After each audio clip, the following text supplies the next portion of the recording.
बिस्मिल्लाहिर्रहमानिर्रहीम। प्यारे नाजरीन, क्या आपने कभी ये सोचा है कि हम इस दुनिया में क्यों भेजे गए हैं? क्या ये हसीन, रंगीन और दिलकश दुनिया ही हमारी असल हकीकत है, या ये बस एक आर्जी पर्दा है जो हमारी आंखों पर डाल दिया गया है?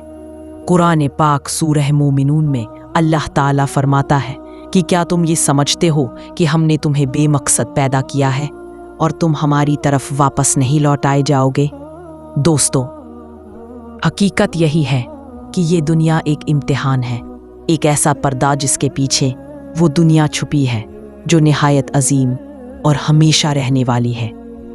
जब इंसान की मौत करीब आती है तो यही पर्दा हट जाता है और इंसान असल दुनिया को देखने लगता है, जहां से कोई वापस नहीं लौटता।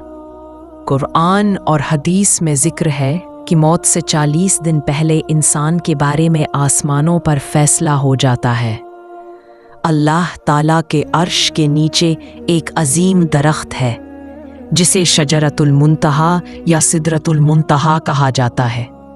इसके पत्ते उतने ही हैं जितनी ज़मीन पर मखलूक़ात की तादाद है, और हर पत्ते पर एक इंसान का नाम लिखा होता है। जब किसी इंसान की उम्र पूरी होने लगती है और उसकी मौत के 40 दिन रह जाते हैं तो इस दरख्त से एक पत्ता गिरता है। उसी पत्ते पर उस शख्स का नाम होता है जिसकी रूह कब्ज़ की जानी हो।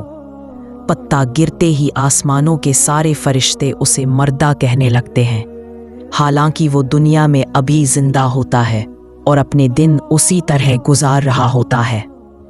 40 दिन के बाद मलिकुल मौत उसके पास आते हैं। अक्सर इंसान कमज़ोर और बीमार होता है। जब वो मलिकुल मौत को अपने सामने बैठा देखता है तो घबरा कर पूछता है कि आप कौन हैं? मलिकुल मौत कहते हैं कि मैं मलिकुल मौत हूँ, आज तुम्हारी रूह कब्ज़ करने आया हूँ। ये सुनकर इंसान की आंखें पत्थरा जाती हैं। मलिकुल मौत कहते हैं कि क्या तुम मुझे नहीं जानते?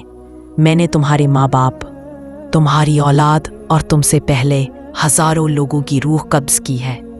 मैं वही मौत हूँ जिसने दुनिया के ताकतवर, मालदार और बड़े से बड़े इंसान को मिट्टी में मिला दिया।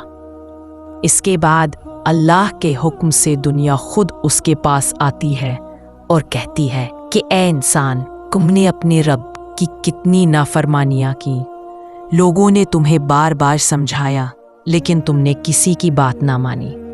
तुमने मुझे हमेशा रहने की जगह समझ लिया जबकि मैं तो धोखा थी, और आज मैं तुमसे बेजार हूँ। फिर उसका जमा हुआ माल उसके सामने आता है और कहता है कि तुमने मुझे नाहक तरीके से कमाया और गुनाहों में खर्च किया। अगर तुम मुझे गरीबों पर खर्च करते तो आज मैं तुम्हारे काम आता, लेकिन अब मैं तुम्हारे किसी काम नहीं आ सकता। फिर 4 फरिश्ते उसके पास आते हैं। पहला कहता है कि मैं तेरे रिज़्क का फरिश्ता हूँ, मैंने ज़मीन पर तेरे लिए एक लुक़मा भी ना पाया। दूसरा कहता है कि मैं तेरे पानी पर मुकर्रर था, मगर आज तेरे हिस्से में एक कतरा भी नहीं। तीसरा कहता है कि मैं तेरी सांसों का जिम्मेदार था, लेकिन अब तेरी एक भी सांस बाकी नहीं। चौथा कहता है कि मैंने पूरी ज़मीन तलाश की, मगर तेरी उम्र का एक भी लम्हा बाकी ना पाया। फिर नामे आमाल उसके सामने रखा जाता है। उसे देखकर इंसान की आंखों से आंसू बहने लगते हैं। वो पढ़ने से डरता है, दाएं बाएं देखता है, लेकिन अब कोई राह नजर नहीं आती। फिर मलिकुल मौत अल्लाह के हुक्म से उसकी रूह कब्ज़ कर लेते हैं, और वो इंसान जो दुनिया को सब कुछ समझता था, असल और हमेशा रहने वाली दुनिया की तरफ चला जाता है। अगर वो नेक इंसान हो तो उसकी कब्र जन्नत के बागों में से एक बाग बन जाती है। अगर वो गुनहगार और नाफरमान हो तो उसकी कब्र जहन्नम के घरों में से एक गड्ढा बन जाती है। आखिर में दुआ है कि अल्लाह ताला हमें नेक आमाल की तौफीक दे, दुनिया के धोखे से महफूज रखे और हमें अपने महबूब सल्लल्लाहु अलैहि वसल्लम की मोहब्बत में ज़िंदगी और मौत। आमीन या रब्बुल आलमीन।